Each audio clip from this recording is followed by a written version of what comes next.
Hello everyone, today we're gonna see how to connect Goodmans soundbar to TV.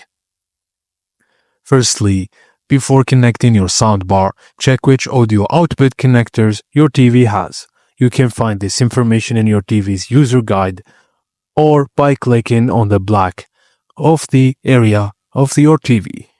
Your GDSB02BT20 soundbar has two analog audio inputs, RSA or phono or 3.5mm stereo jack.